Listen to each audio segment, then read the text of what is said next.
Welcome to the Grow Podcast. I'm Pastor Mike with New Hope Network. We're here to help you take your next step in your relationship with Jesus. I'm so glad you're with us today.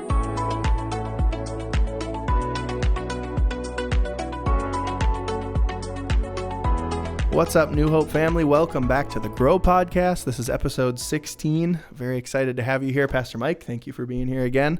I know a lot of you have really been appreciating these weekly teachings from Pastor Mike in this kind of conversational podcast style. I know I have as well. So thank you for joining us again. If you haven't already subscribed, we would love it if you would subscribe. It'll notify you when new episodes go up. So whether you're joining on Spotify or Apple Podcasts or YouTube, go ahead and click the subscribe button. We'd also love your feedback. So write a comment or give a review if you're listening on one of the podcast services. And we would just love your feedback to hear how you're doing or what you'd like Pastor Mike to talk about. And we'd love questions too. We've asked for that, I think, a few weeks in a row now. But give us questions. pastor.mike@newhopewilliston.com. Send in some questions. We would love to. I would love to have Pastor Mike answer your questions while I sit here and ask them to him. Yeah, I'm glad they email them to me first. Yeah, that's so true. I can get a warning. We're going to switch that next time. Today, Pastor Mike, again, on Sundays, we've been in our series going through the book of Acts, looking at the early church, and the series is titled Stop Going to Church. So hopefully all of you have stopped going to church. Is that the message? That's probably not the goal. No, that's not what we're going for. Sorry.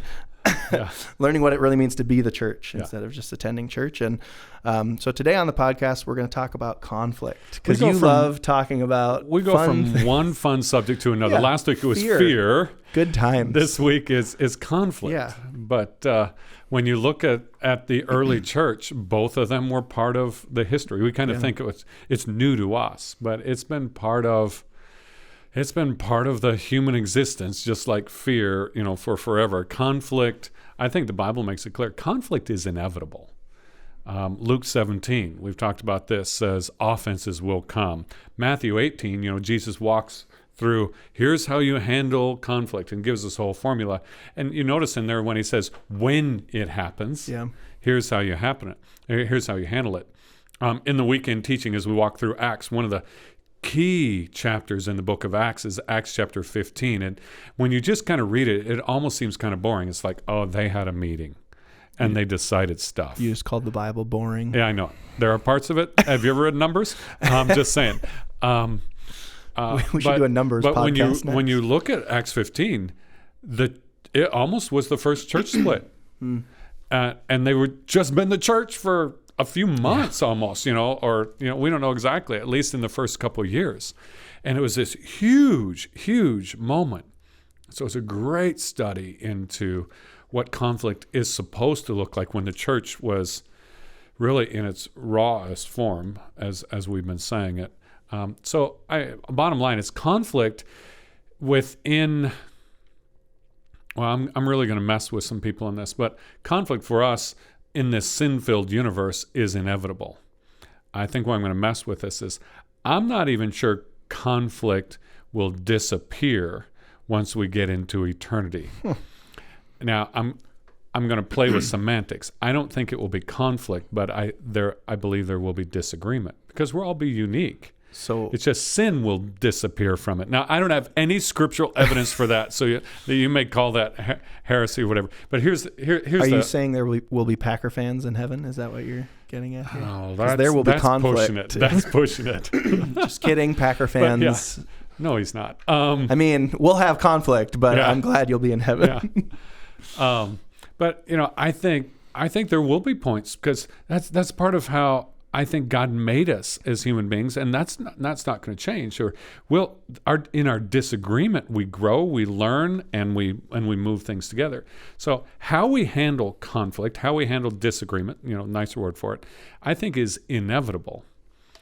Or not. Let me say it differently. Having conflict and having disagreement is inevitable. How we handle it, handling it poorly is not inevitable. That's a choice. And that's, I think, the big focus of what we want to talk about. So like calling out Packer fans. Yeah, or not Dallas be a Cowboy good way fans. to Y'all know. I mean, you're more anti-Packers than I am. I've got two favorite teams. You know that. The Vikings and anybody who's playing Dallas. Yeah, which, I mean, I don't like the Cowboys either, but growing up in Minnesota, especially, I was just in an eastern suburb of Minnesota. Yeah. So Wisconsin was 15 minutes down the road. Yeah. So There is a little bit of there was some bitterness. there. And, Next week, we're going to have to talk about forgiveness. we're good at losing and grace. in Minnesota. We're much better at losing than Yeah. Green Bay is. Let's just be honest. All right. Now, that is a rabbit trail. Back to conflict. Yeah. Speaking of. Conflict's inevitable. How we handle it is not. Thank you. So Because how- I said it wrong the first time. So you did. So I'm going to recap help it. me with that, So then yeah. how should we handle it? Well, And different. why does it matter that we handle it well? Well, that's probably the better question. Ask the why before the how. I think Scripture makes it clear, and we pointed out a few of those things, that followers of Jesus should handle it better. We should. Because why? Because we know the person who has grace and ultimately has truth. But as Christians, we tend not to handle it better, do we? And in fact, sometimes we handle it worse because we spiritualize it. Right. You have a conflict, and then we play the spiritual card. Well, God told me, or this, and I'm going, then why did God tell me something different than God tell you? And neither one's in agreement with Scripture. But because you said that, suddenly the conflict just never gets resolved. I think some of the most vitriolic conflicts I've been around or seen in my life have had Christians on both sides. Yeah. Arguing, with God as, God's behind me, and then the other side, God's behind me, and it just, Yeah. So I think that's the why of that is we just need to figure out how to handle it better because we should be better. We should be full of grace and truth, Jesus said. Our speech should bring salts and light, should bring healing and light. So it should shine on the truth. And truth, capital T, is permanent. But we've focused on so many things that are temporary. Like what? Well, I mean, we've talked about it actually in the last podcast. There are certain things you just don't bring up, right? We all say, never bring up politics, and those are great things for us to talk about and even disagree about, but how we disagree matters. And name a government from 2,000 years ago that's still in existence today. Name an organization from 2,000 years ago. The church, yes, but not one of those churches that the Apostle Paul planted is still in existence. Yeah. So we get so focused on those kinds of things instead of the eternal things. I hate to say it, but here in America, the clock is ticking, even in how our own country will our government. We get so caught up in it, but it's temporary. Ultimately, doesn't mean it's not important. But when compared to other things, it's not worth losing a relationship over. Now, I just had ticked a whole bunch of people off on that, but that's okay because I think it matters. If you have conflict with Pastor Mike over what he just said, send an email to pastor.mike@newhopewilson.com, and maybe we'll do a special podcast answering those loving questions. So let's go back to your other question, the how. Yeah. Is that where you're going? That's what I was going to ask. Yeah. All right. And in our weekend teaching, if you happen to have listened to that already, we talked about how to listen to one another. We even referred to it a little bit in the last podcast. So I really want to focus on two things, that things that you probably have never thought about, but if you begin to pay attention to these two things, it will change conflict in every one of your relationship.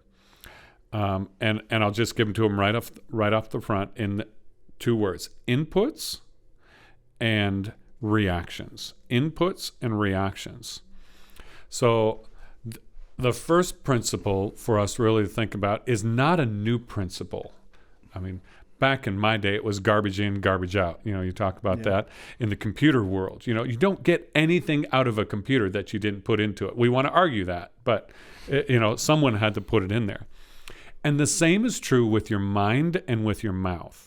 The outputs in your life don't happen because of emotion. They happen because of something you've put into it.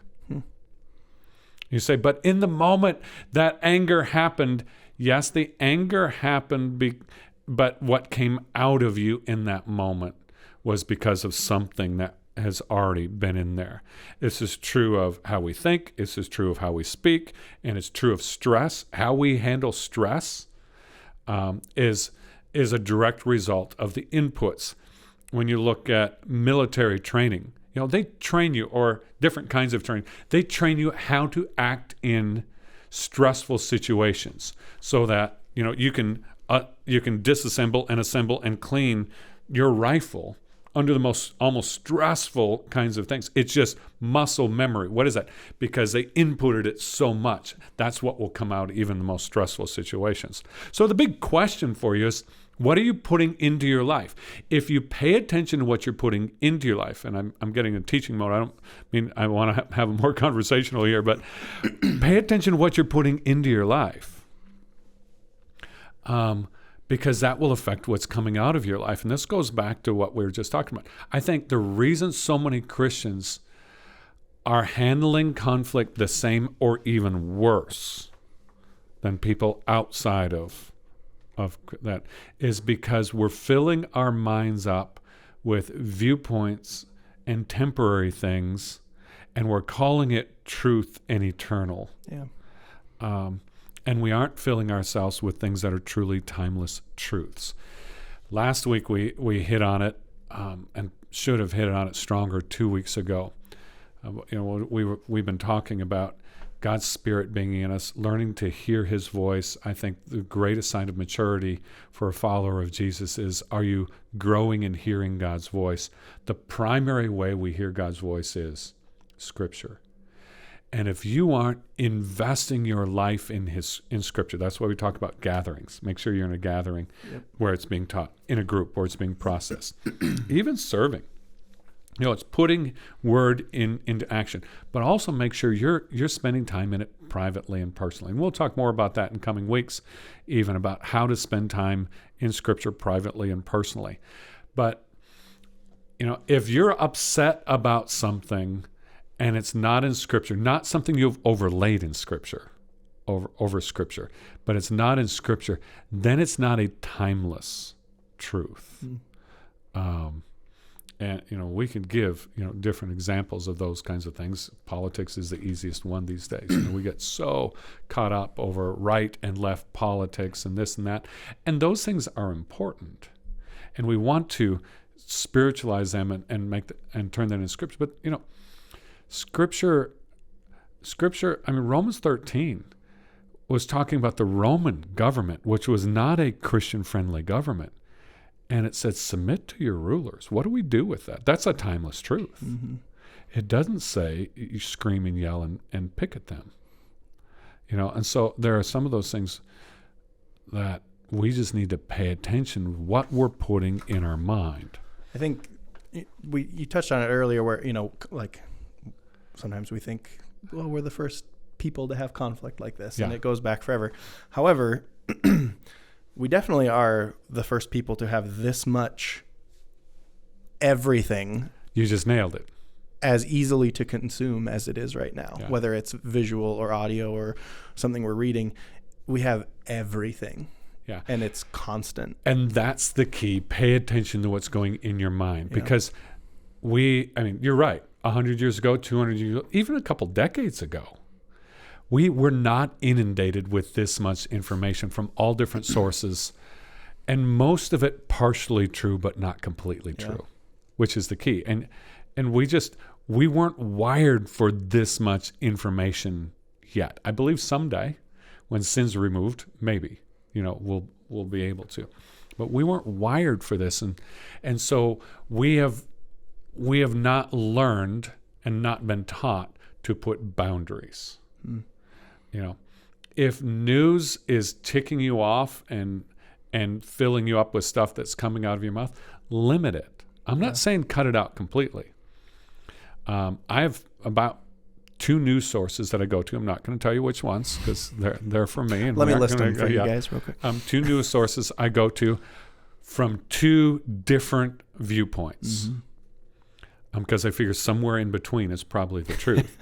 And I spend about 15 minutes a day. Yeah.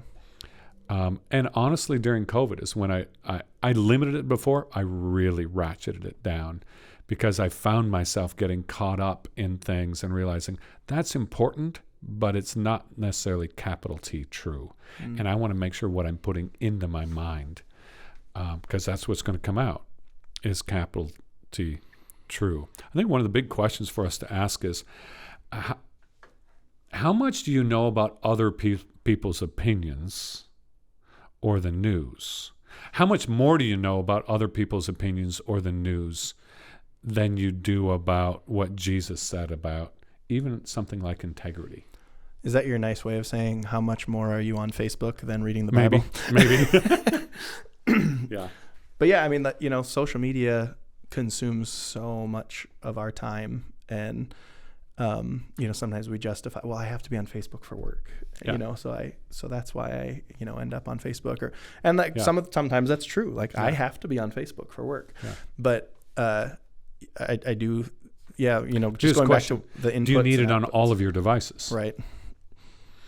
And I like keeping in touch with family and friends via Facebook. Mm-hmm. It's about the only thing I really like about it, and I like about it as adorable pictures of my children. Yes, obviously. Yeah, that too. But it's a great tool for communication. Yeah, there's nothing wrong with Facebook as long as you use it properly. Sure. And so, like for me, I just limit it. Here's how I use it. And anything that I feel like is causing a wrong input, or if I find myself getting wrongly worked up or the wrong thing coming out of my mouth, I go back, instead of saying, I need to stop that going out of my mouth, what went into my life where this came out of my life. Quick story on me. There was a time years ago, I grew up in a Christian home, and one of the things, you just watch what you say, none of those cuss words, kinds of thing. And I found myself in a situation with a group of friends, and I didn't realize for about 20 minutes that a bunch of 4-letter words were flying out of my mouth. And all of a sudden I stopped and said, these are coming out of where did these come from? And I started reflecting, instead of trying to stop reflecting on, it's because, number one, I'm around people like hours and hours and hours a day who they constantly say it. So I had to limit that a little bit. But the big thing was I was watching some movies and some TV shows where I was just hearing it all the time. So the reason it came out of my mouth is because my brain was filled with it. And instead of having to put a filter on what comes out of my mouth, it's much healthier to put a filter on what goes in. Sometimes that can be difficult, though. If you can't always do that. Right. So what do I do in that situation where, whether my workplace or I just attend a public school, I'm a high school kid, or my coworkers or whatever it is, and so I'm constantly getting it, whether it's angry political commentary, or it's foul language, or it's something, whatever. You can't and shouldn't avoid the world. Jesus said we're to be in the world but not of the world. Yeah. So if we weren't designed to be like the monastic desert fathers who went out and lived by themselves in the desert. We learned a lot from them, but one thing we did learn from them is we were designed for community. Yeah. And they were denying that. So you can't avoid it, but it doesn't mean you need to add to it. Yeah. So I'm in say I'm in a public school. I can't avoid it, but I don't need to go home and continue to fill my mind with it. And in addition, so if I'm if I'm around something that fills my mind with that, make sure I'm counteracting it. Am I filling my mind with something that counteracts it? A lot of times we go home and we say, I'm tired, and what do? We turn on the TV, and I love doing it. And what do? I just add more to it. Yeah. And I'm not saying I go home and read the Bible for 5 hours. Maybe a good idea some days. But I need to make sure I'm filling myself with that, or with conversations. This is why a group is so important. Yeah. Make sure I'm around relationships that input those things. Yeah. All right, so that was about number one. Input. Now we got to talk about reacting. Reacting. I have a friend that says this to me all the time. Make sure you're responding and not reacting. And there's a difference. Reaction is an emotional response, almost a visceral kind of response that I just push in, that I just do in the moment. Responding is where I step back and I say, and I ask a couple of things. Why do I want to react the way I do? What's causing that? And two, I think this is a very healthy question. I got this from a guy by the name of Carey Nieuwhof, just wrote an incredible blog, and he does a podcast as well that is very, very well. He talks about what's happening in the Christian church right now. He says, when Christians lose their minds, other people lose their faith because they get turned off. He said, ask yourself the question. This is part of learning to respond. Ask yourself the question. If I said or did this, would I regret it in 5 years? If I said or did this, would I regret it in 5 years? And I think it's a great way for us to stop. Rarely do I do any good for anyone when I'm angry, scared, or sad. My friend Twyla, who's been part of New Hope, uses the acronym HALT: hungry, angry, lonely, tired.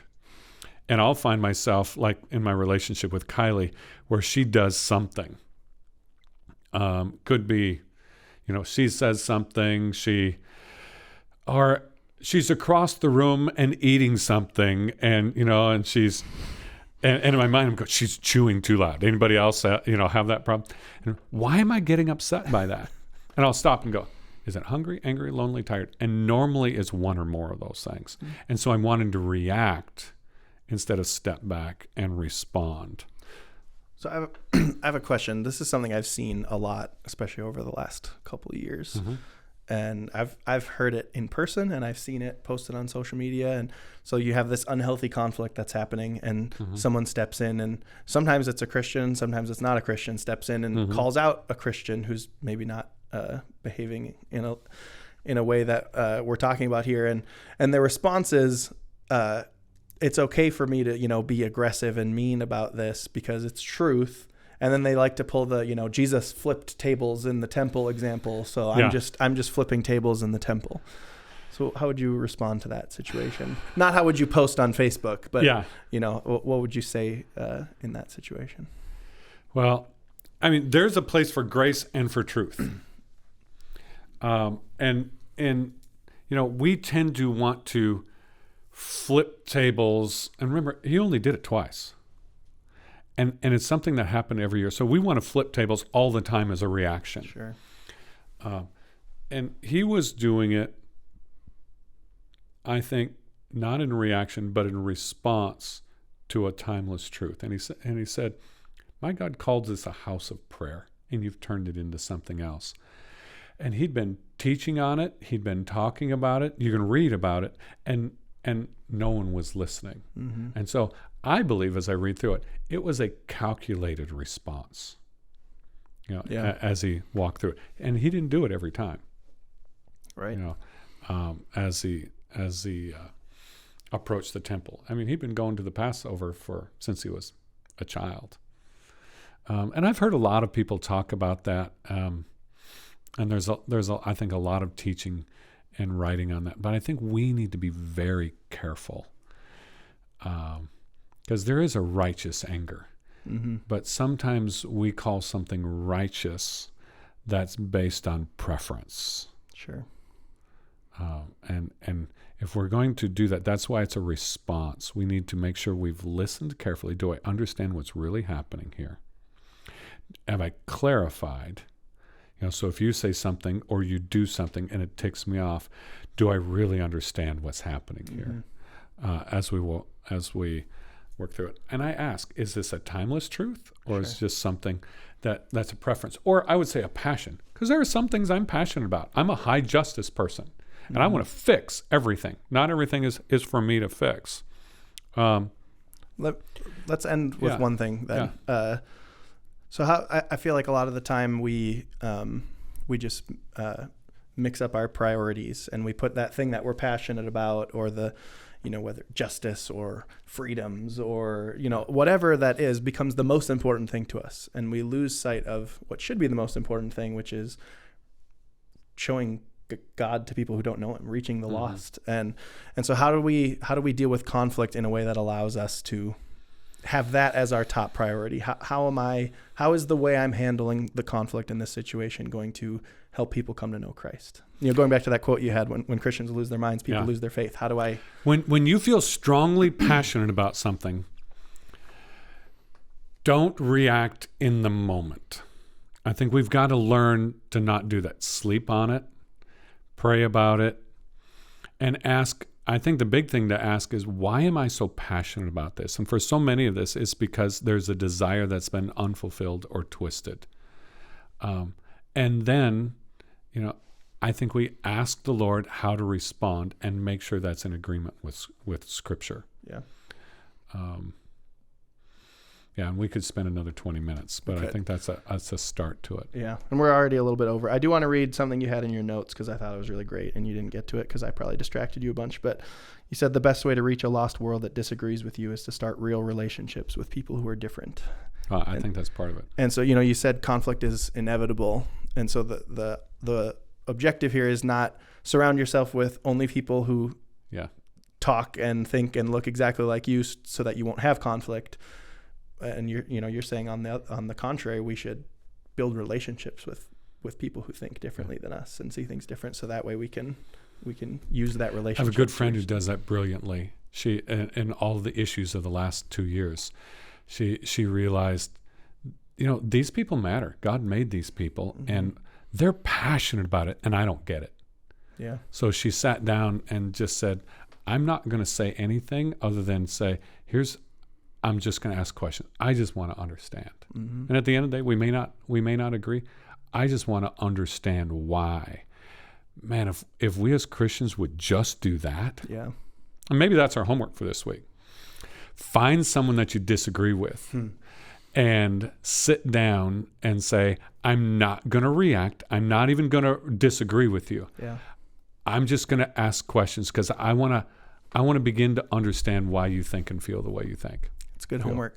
That's difficult homework. That is difficult homework. I like that, though. That's good homework for all of us. And if you want some tips and tricks on being slow to speak and quick to listen, go check out the New Hope Here students video from a couple weeks ago, where you'll also get to watch Hattie eat mayonnaise Oreos. So, but that was the topic of conversation. Something that's for our students that we can all learn from. Yes. But so Pastor Mike, thank you again. We went a little bit longer than we normally do, but it was just really good conversation. So I kind of wanted to keep it going. So again, our homework for this week: find someone that you disagree with and listen.